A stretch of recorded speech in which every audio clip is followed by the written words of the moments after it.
전날인 지난 4일 날에 동유럽 세르비아에서 아주 참혹한 총기 난사가 있었던 이야기를 여러분도 들으셨을 것입니다. 이 사고 때문에 초등학교 학생 8명이 사망하고 경비원 1명이 죽어서 9명이 사망했고요.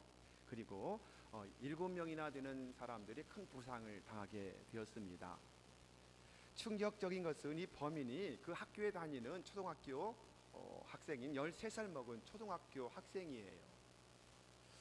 그리고 이 아이가 한 달 전부터 누구누구를 죽이겠다고 살인 명부를 작성했다는 겁니다. 한 달 전부터 치밀하게 계획해서 이 일을 실행하게 되었다는 건데, 더 큰 충격이 있었어요. 뭐냐면 아버지가 아들을 데리고 사격 연습을 시켜줬답니다. 사격장에 가서 사격 연습을 시켜주었다는 겁니다. 정말 참담한 사건이 아닐 수가 없습니다. 성경을 말씀합니다. 부모가 자녀들을 주님의 말씀과 교양과 훈계로 양육하라 라고 말씀했는데, 아버지가 만약 그렇게 자녀를 키웠더라면 이런 일이 일어나지 않았을 것입니다.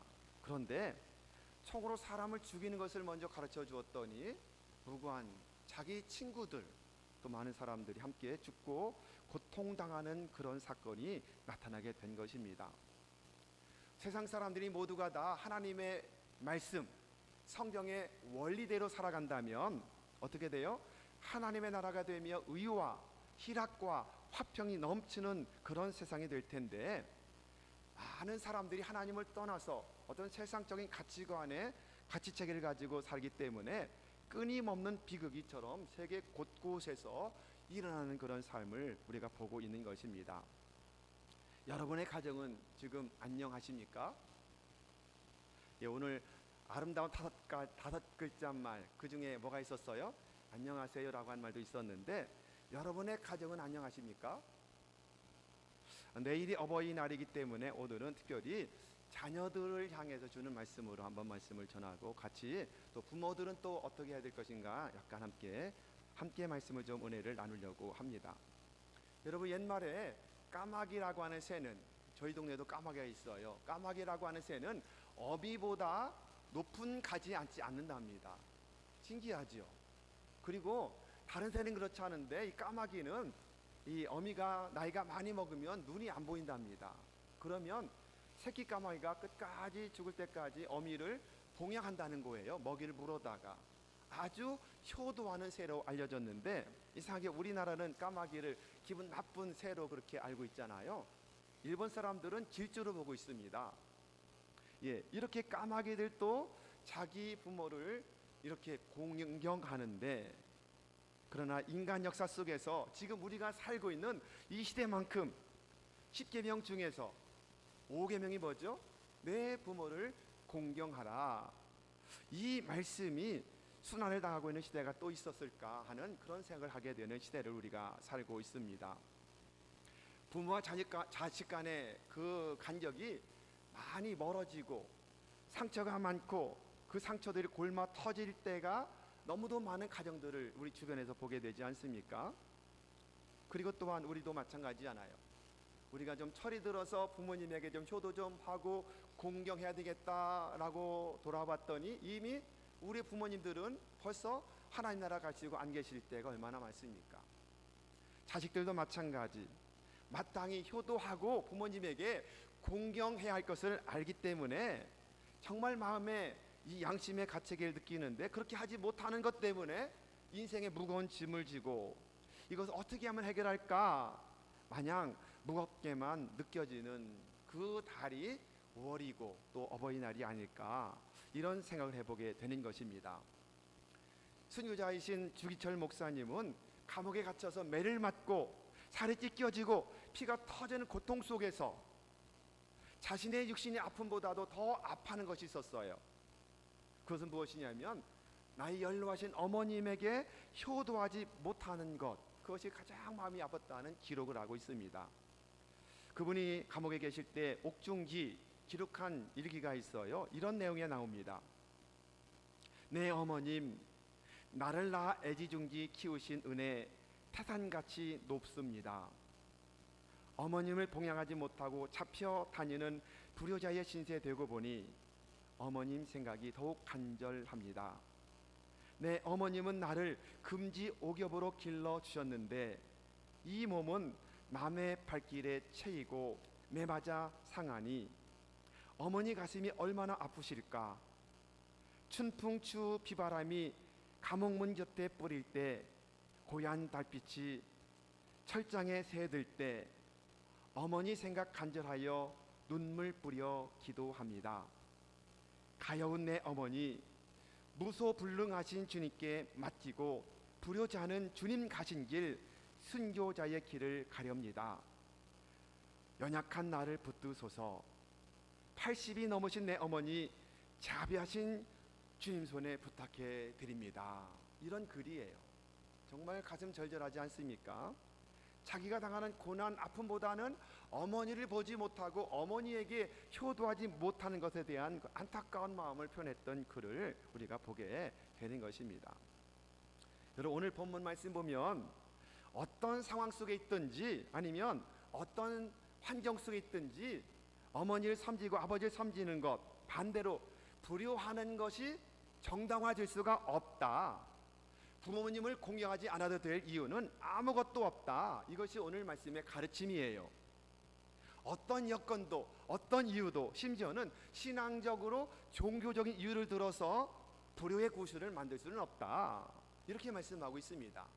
여러분, 오늘 말씀에 나오는 고르반이 뭐예요? 고르반이라고 하는 것은 부모님께 드려야 될 그런 예물을 하나님께 드렸다. 그래서 부모님에게는 드리지 않고 부모님을 공경하지 않아도 된다. 하나님께 드렸기 때문이다. 이러면서 부모를 공경하지 않았던 시대를 주님께서 아주 신랄하게 판단하시며 그들을 이렇게 화를 내시는 주님의 모습이 오늘 본문의 말씀인 것을 보게 되는 것입니다. 다시 말하면 예수님은 고르반이라고 하는 제도가 불효의 면죄부가 될 수 있다 없다? 없다는 거예요. 절대로 안 된다. 이렇게 말씀하고 단호하게 말씀하는 모습을 보게 되는 것입니다. 그러므로 부모 공경, 효도는 무조건적인 것이다. 절대적인 것이다. 믿으시기를 주님의 이름으로 축원합니다. 그렇기 때문에 부모 공경에 대해서 성경 말씀은 정말 단호하게 말씀을 많이 합니다. 오늘 본문의 10절의 말씀을 같이 한번 좀 읽어볼까요? 10절 시작. 모세는 내 부모를 공경하라 하고 또 아버지나 어머니를 모욕하는 자는 죽임을 당하리라 하였거늘. 이 말씀은 예수님께서 출애굽기 21장 17절의 말씀을 인용하여서 말씀하신 거예요. 같이 읽어볼까요? 시작. 자기의 아버지나 어머니를 저주하는 자는 반드시 죽일지니라. 반드시. 15절도 읽어볼까요? 시작. 자기 아버지나 어머니를 치는 자는 반드시 죽일지니라. 치는 게 뭐예요? 때리는 자는 반드시 죽여야 된다. 잠언 30장 17절도 읽어볼까요? 아비를 조롱하며 어미 순종하기를 싫어하는 자의 눈은 골짜기에 까마귀에게 쪼이고 독수리 새끼에게 먹히리라. 이렇게 말씀해요. 엄청난 말씀 아닌가요? 신명기 21장 18절부터 쭉 보면 역시 마찬가지예요.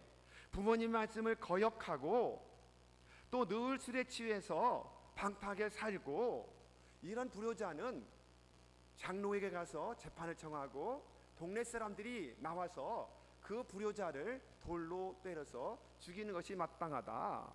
이렇게 말씀하는 모습을 보게 됩니다. 이것이 구약의 율법이에요. 여러분, 그러고 보니 율법대로 만약에 한다면, 지금도 한다면 아마 돌에 맞아 죽을 사람들이 많겠어요. 저를 비롯하여.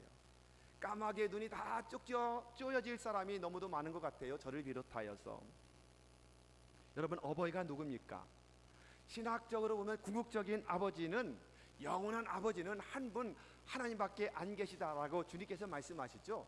하나님은 한 분, 아버지밖에 하나님밖에 없다라고 말씀합니다. 그런데 하나님은 이 땅에 살아가는데 사람들에게 하나님을 대리할 수 있는 부모님을 주셨다, 이렇게 말씀해요. 그래서 부모님이 하나님의 대리자다라고 말씀해요. 그렇기 때문에 에베소서 6장 1절 말씀 같이 한번 읽어볼까요? 자, 시작. 자녀들아, 주 안에서 너희 부모에게 순종하라. 이것이 옳으니라. 여기서 옳다는 말씀 뭐냐면 하나님과의 관계가 바르게 된다는 그런 뜻인데, 무엇을 통해서 하나님과의 관계가 바르게 돼요? 부모님을 잘 섬기고 의무를 잘 감당하고 효도함을 통해서 부모님과 나의 관계도 바르게 정립되지만, 그걸 통해서 하나님과 나의 관계도 바르게 된다. 이 뜻을 함께 가지고 있는 모습을 보게 되는 것입니다. 개혁자인 마르틴 루터가 말합니다. 대요리분답에 보면 성경적으로 네 분의 아버지가 계시다, 이렇게 말해요. 동양적인 것도 군사부일체 세 명의 아버지를 이야기하는데, 성경에서는 네 가지 부모가 있다라고 말씀해요. 첫 번째는 역시 나를 낳아주신 육신의 부모님, 아버지가 계시죠. 어머니가 계시잖아요. 역시 조금 전에 말씀한 것처럼 육신의 부모님과 바른 관계를 통해서 하나님과 나의 관계가 바르게 정립된다라고 보게 되었던 것입니다. 내가 세상에 태어날 때 전적인 부모님의 은혜로 태어나고 살아갈 수 있었던 것처럼, 어머니 품에서 젖을 먹으며 자랄 수 있었던 것처럼, 이 사실을 알고 부모님께 감사하게 될 때에 영적인 은혜 받는 비결이 여기에 있다는 겁니다. 그래서 하나님은 은혜와 구속의 진리를 부모님과의 바른 관계를 통해서 허락해 주셨다고 루터는 이야기했습니다. 두 번째는 영적인 부모가 있는데 목회자를 말하겠죠. 캐토릭에서는 교역자를 신부라고 부릅니다. 영적인 아버지라는 뜻이겠지요. 영어로는 문자 그대로 아버지라고 불러요. father라고 신부를 그렇게 부릅니다. 그래서 신부들은 나이 고하를 막론하고 성도들에게 자녀를 대하듯 합니다. 무엇 하게, 혹은 무엇 하시게, 이렇게 나이 고하를 막론하고 성도들에게 자녀를 대하듯이 그렇게 합니다. 왜냐하면 영적인 아버지이기 때문에 그래요. 신앙생활하는 가운데 영적인 아버지, 목회자, 그 관계가 바른 관계를 맺어야 어떻게 된다고요? 하나님과 바른 관계가 된다라고 성경도 말씀하고 루터도 지금 그렇게 설명하고 있는 것입니다. 이런 점에서 본다면 목회자들, 특히 저도 마찬가지예요. 여러분 앞에서 정말 조심스러운 존재지요. 저 때문에 신앙생활에 유익을 얻고 성장하면 참 좋을 텐데, 만약에 그렇지 않고 또 멀어지게 된다든지 시험 들게 된다든지, 이런 것들을 항상 조심하되, 저도 여러분도 서로 피차 조심하는 것이 필요치 않겠습니까? 여러분, 주의 종들도 인간이잖아요. 허물도 있어요. 부족함도 많아요. 그래도 끝까지 그들을 하나님의 사자로 받아들일 때 자신에게 복이 된다는 것을 루터가 이야기하고 있는 겁니다. 아니, 성경은 그렇게 말씀하고 있는 겁니다. 한나처럼 말입니다. 한나를 여러분 생각해 보시기 바랍니다. 그 당시에 제사장이었던 엘리가 그렇게 썩 훌륭한 그런 제사장은 아니었잖아요. 영적 분별력도 없었습니다. 그럼에도 불구하고 엘리가 말하니 그 말씀을 믿고 아멘하고 돌아가서 다시는 수색하지 근심하지 아니하고 기쁨으로 살고, 그러므로 말미암아 어떻게 돼요? 사무엘이라는 아들을 주셨던 놀라운 역사를 우리가 성경 말씀 속에서 보게 되지 않습니까? 여러분, 그러기에 여러분도 주의 종의 허물이 있을 수밖에 없어요. 허물이 보이고 눈을 감고 기도해 주시기 바랍니다. 창세기 보면 아비의 허물을 덮었던 셈과 야벳은 자손 대대로 많은 복을 받잖아요. 반대로 둘째 아들이었던 야벳은 어떻게 됩니까? 함은 어떻게 됩니까? 함은 반대로 아버지의 허물을 들춰내고 비웃었던 함은 자손 만대로 저주를 받게 되었다고 성경은 기록하는 모습을 보게 되지 않습니까? 여러분, 그러기에 영적인 부모인 목자자를 섬기는 것도 하나님께서 말씀하신 아버지의 역할이라는 사실을 믿으시기를 바랍니다. 세 번째는 우리에게 지식을 공급해주는 아버지가 계시죠. 누구를 말하죠? 스승입니다. 스승. 그래서 스승을 사부라고도 우리가 부르지 않습니까? 다음 주에 우리가 스승의 날인데 여러분의 스승은 누구신가요? 우리 주일학교 교사들 또 다음 주에 함께 섬겼으면 참 좋겠습니다. 네 번째 왕은 왕을 아버지라고 루터는 말했습니다. 왕을 아버지다라고 그렇게 이야기했습니다. 여러분, 국가의 원수를 존경할 수 없는 나라는 모든 것들 근간이 무너진다는 거예요. 그러므로 성경은 말씀해요. 모든 권위는 하나님께서 세우신 권위다. 그러기에 위정자들, 임금들을 위해서 기도해라라고 말씀하죠. 그 권위에 복종하라고 명령해요. 내 마음에 안 들어도 하나님이 세워진 권위이기 때문에 복종하는 것이 성경 말씀이다. 이렇게 말씀하는데 참 우리가 정치 지도자들을 존경하는 마음이 참으로 아쉬운 시대를 우리가 지금 살고 있잖아요. 우리가 한 번 더 성경 말씀에 비춰서 점검할 일이라고 생각이 됩니다. 루터는 계속 말하기를 부모의 권위는 하나님이 주신 권위라고 말했습니다. 그러므로 부모를 회방하는 자는 누구를 회방하는 거예요? 하나님을 회방하는 것이다. 부모님에게 불순종하는 건 누구에게 불순종하는 거예요? 하나님에게 불순종하는 것이라고 그렇게 간주하게 되었던 겁니다. 어느 시대나 부모를 공경하지 못했던 타락한 사회는 항상 하나님을 섬기는 믿음, 이것도 퇴조되었던 현실들을 역사를 통해서 보게 되지 않습니까? 요즘 군대 가면 우리 아들 보니까는 6주 훈련을 마치고 나서 부모들을 초청하잖아요. 수료식 할 때 초청하는데 저희 아들은 부모님들에게 그 이등병 계급장을 달아주도록 하더라고요. 여러분들도 그러셨나 모르겠습니다. 부모에게 이등병 계급장을 달게 하더라고요. 어느 어머니가 아들이 군대 가서 6주 훈련 마치고 이제 사열식을 한다고, 수료식 한다고 초청해서 어머니가 아들의 연병장으로 참관을 가게 되었습니다. 부모를 쭉 모셔놓고 뭐해요? 사회를 하잖아요. 질서정연하게 살아가는 모습을 다 지켜보고 아들을 만나고 끝내고 집으로 돌아오면서 어머니가 이렇게 말했습니다. 이 바보 같은 놈들, 발을 맞추는 놈들이 하나도 없어. 오직 내 아들만 하나만 발 맞추대. 이랬다는 거예요. 원래는 뭐예요? 자기 아들 하나만 안 맞은 거잖아요. 근데 어머니 눈에는 누구만 발 맞춘 거로 보여요? 아들만 발 맞추고 나머지 놈들은 다 발도 못 맞추는 놈들, 이렇게 본다는 거예요. 여러분, 이것이 아들밖에 안 보이는 어머니만이 할 수 있는 그런 말이 아니겠습니까? 이게 어머니의 사랑이에요. 일본 신화에 이런 전설이 있습니다. 어떤 어머니가 아주 젊어서 청상으로 과부가 되어서 아들 하나를 애지중지 금지 옥엽으로 길렀습니다. 아들이 자랐어요. 청년이 되자 사랑하는 사람을 만났습니다. 애인을 만났는데 그만 애인이 이름 모를 병에 걸려서 죽어가는 거예요. 의사가 진단하기를 이 병은 사람의 간을 먹어야 낫습니다. 이렇게 진단합니다. 그러자 아들은 생각해 볼 것도 없이 어머니에게 달려가서 어머니를 죽이고 배를 갈라서 간을 꺼내들고 자기 애인에게 달려가는 거예요. 피가 뚝뚝 떨어지는 어머니의 간을 붙들고 달려가는 아들을 그 어머니 혼이 따라가면서 이렇게 말했답니다. 계속해서 얘야 천천히 가거라. 얘야 조심해서 가거라. 천천히 가. 그러다가 넘어져 무릎 다칠라. 여러분, 이게 어머니의 마음이라는 거예요. 일본에 나오는 이야기예요. 이 땅의 부모들은 이렇게 간을 먹여서 자녀를 키우는 것처럼 키워요. 왜요? 애간장을 태운다 그러잖아요. 누구를 키울 때? 자식을 키울 때 애간장을 태워요. 애간장이 녹여요. 이러면서 자녀를 키워요. 여러분, 그러기에 어버이들의 사랑을 먹고 사는 것, 이것이 땅에 사는 모든 자녀들의 가장 큰 축복이 아니겠습니까? 여러분, 세상의 모든 자녀들은 부모님의 사랑과 피를 머금고 태어나서 어머니의 젖을 먹으며 자라나는 것을 보게 되지 않아요. 이를 위해서 하나님께서 부모님들에게 자녀들을 축복하는 권세 또한 주신 줄로 여러분 믿으시기를 바랍니다. 그러므로 자녀들은 부모님들이 기도하는 그 기도를 먹고 자녀는 자라납니다. 아멘. 여러분, 반드시 기억하십시오. 여러분의 기도를 먹고 자라나는 거예요.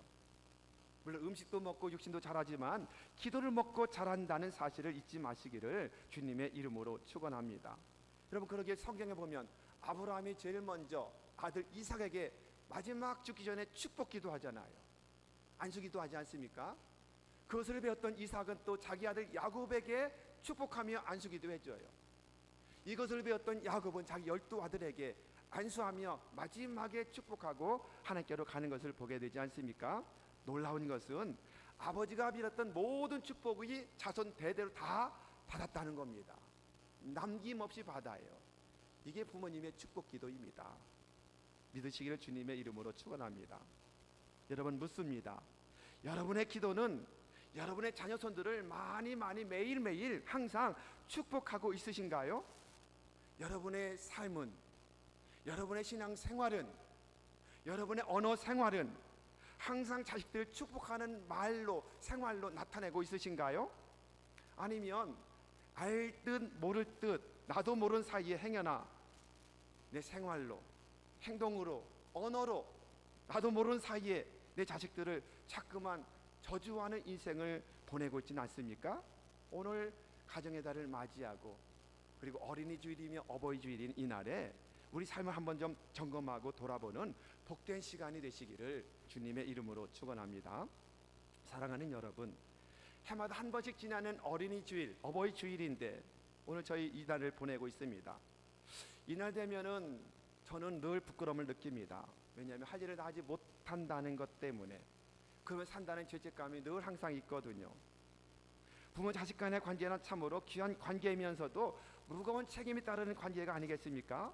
이 세상 사람 가운데 부모로서 내가 책임을 다했다라고 자신 있게 말할 사람은 아마 많지 않을 것입니다. 또 자녀도 마찬가지. 정말 나는 부모님에게 최선을 다해서 효도하고 공경했다라고 자신 있게 말할 수 있는 그런 자녀도 없을 것입니다. 심리학자들의 말을 빌려보면 이런 말을 해요. 자식들은 언제 가장 많은 상처를 받느냐 하면 부모님들 때문에 가장 큰 상처, 가장 많은 상처를 받는답니다. 맞나요? 또 한 가지, 부모도 마찬가지입니다. 상처를 받고 또 깊은 상처를 받는데 누구로부터 많이 받을까요? 자식들로부터 가장 많은 상처를 받고 산다는 거예요. 부모건 자녀건 서로를 통해서 가장 큰 상처를 받고 산다는 것이 심리학자들이 말하는 이야기입니다. 여러분, 그렇다면 율법대로 본다면 아까도 말했지만 돌에 맞아 죽을 사람들이 얼마나 많아요. 저를 비롯해서. 예수님께서 이 땅에 오셔서 많은 사역을 감당하셨는데 그 가운데 귀한 사역 하나가 있어요. 그것이 무엇이냐면 하나님을 아버지라고 가르쳐 주신 사역이에요. 하나님이 우리의 아버지가 되신다, 유일한 아버지는 하나님밖에 없다라고 가르쳐 주신 사건입니다. 그러면서 예수님은 하나님 앞에 효자가 되는 길이 무엇인가를 가르쳐 주고 있는 것입니다. 오늘 말씀이 바로 그 이야기잖아요. 효자의 삶을 사는 것은 마땅하다, 이것이에요. 고르반을 통해서 불효하는 것은 마땅치 않다라고 말씀하고 있는 것입니다. 주님께서도 오늘 말씀에 돌에 맞아 죽는 것이 마땅하다라고 강력하게 말씀하고 있는 것입니다. 여러분, 예수님께서 세례를 받으실 때에 하늘이 열리잖아요. 그리고 하나님께서 말씀하셔요. 뭐라고 말씀하시죠? 이는 내 사랑하는 아들이요 내 기뻐하는 자라. 이렇게 하나님이 기뻐하시면서 아들을 향해서 말씀하셔요. 어쩌면 여러분, 우리도 우리 부모님으로부터 이런 음성을 들으며 성장하고 있지 않습니까? 이게 하나님의 뜻이라고 하는 것입니다. 여러분, 부모된 여러분들은 여러분 자녀들을 늘 내 사랑하는 아들이요 딸이요 내 기뻐하는 자라고 칭찬하고 축복하는 삶을 살아가시기를 주님의 이름으로 축원합니다. 자녀들은 부모님에게 이런 축복을 받으며 늘 살아가는 여러분 모두가 되기를 주님의 이름으로 축원합니다. 이 시간에 우리가 부모님들 중에서 우리 자식들을 키우면서 정말 남들처럼 멋지게 정말 비단을 입히지 못하고 또 진수성찬 먹이지 못하고 그래서 못내 마음이 아프신 분도 있을 거예요. 반대로 자녀도 마찬가지겠죠.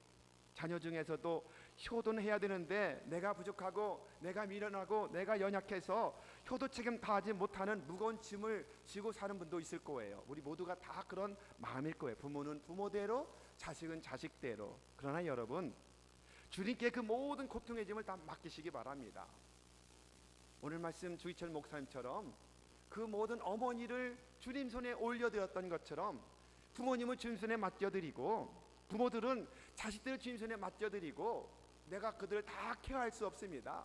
다 돌볼 수 없습니다. 하나님이 그들을 책임져서 주님 앞에 서는 그날까지 내 자손들을 책임져 이끌어 주십시오라고 모든 짐을 다 맡기는 여러분 모두가 되기를 주님의 이름으로 축원합니다.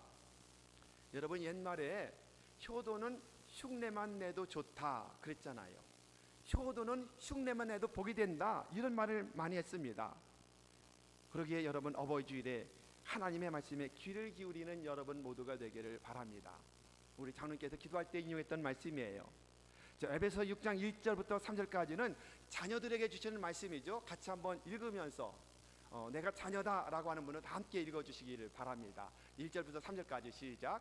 자녀들아, 주 안에서 너희 부모에게 순종하라. 이것이 옳으니라. 내 아버지와 어머니를 공경하라. 이것은 약속 있는 첫 계명이니 이로써 내가 잘되고 땅에서 장수하리라. 아멘. 자녀들에게 주신 말씀이에요. 공경하고 효도하며 살면 약속의 첫 계명으로서 이 땅에서 잘 되는 복을 받는다. 장수의 복까지 받을 것이다. 모든 자녀들 이 말씀대로 살아가시기를 축원합니다.